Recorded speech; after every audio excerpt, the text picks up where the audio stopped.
দেখছি মাছ। হ্যাঁ, ঠিকই দেখছো, মাছ। প্রায় এক সপ্তাহের খাবার তো ওই পাশের ধলা থেকে ধরে নিয়ে এলাম। খুব ভালো করেছো শিয়ালদা। থাকো বক ভাই, আমি চললাম। শিয়াল তো দেখছি অনেকগুলো মাছ নিয়ে যাচ্ছে। আজ তো বেলা হলো, একটা মাছও পেলাম না। না, কিছুই বুঝতে পারছি না। শিয়ালের সাথে তো একটু চালাকি করলে শিয়ালের মাছগুলো আমি খেয়ে ফেলতে পারি। না না না, দেরি করা চলবে না।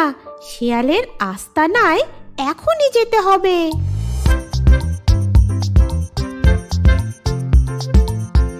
শিয়ালদা, ও শিয়ালদা, জলদি তৈরি হও।